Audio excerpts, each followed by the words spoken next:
ebitarebi bikatebwaho bwa nyuma yo kumanya ngo ababuji be biruka hamwe n'abakutambura nibateganisibwa hankuto konka nikirebeka ngo abantu tubakamanyire nkozesa yabyo kandi ikigenderwa cyitwa twine plan yo kwija kuzita amanya kaba central market aho aho kwa nobu mwana kuza vision icyo kumanisa ngo twaheza kuzita nabataho rwikwasira kujya mu muntu tarabishomeri ukiriko shomira ari kiriya akachika kiri cyo kugera meya wambarara municipality yayoreko kwatwaho ahabwa abavujaba obutakuratira bitarebi kunkana kiriye cyo kwegeraho abantu bitu abinji bintu mtumanga tubari kwemerera tubari kugira so bareba na red no gwefutera red bikwana bahwata na green ngwenu no kushoma kwabo tubabasize kushomeraho ebitarebi n'amatematiika kiri kirungi bireeta muri imbaraga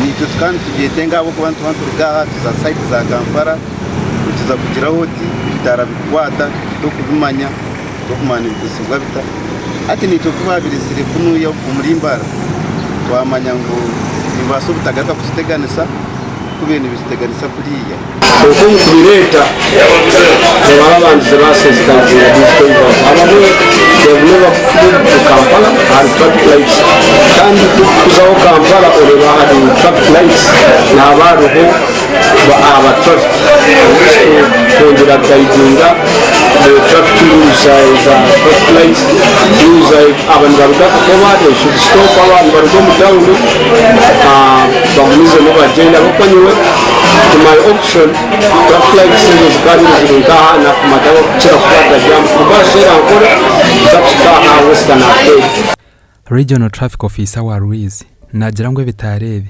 tebikoze umurimo gwabitiseho. For those the lights which are straight and red doesn't happen that way. Instead, when turns red for both sides. So now, so what are they?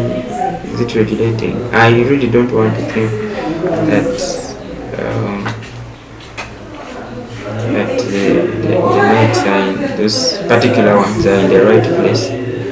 Maybe unless they were put for a different purpose. Ebitarebi kutikiro mu ihangwe twashanga bitakwaka. Konka kutugarukira yo kuhamisereza byaba bitakwako mu ihangwe twashanga nibiyaka. Obwo mbarare yorekerire kuhinduka city kanso yambarara municipality nikigambwa kwera kwenda kuteka bitara bya traffic ebindo mu town okwenda kucendeza hamwe ijurano gwe byiruka. Gasha kwa Martin byamukama.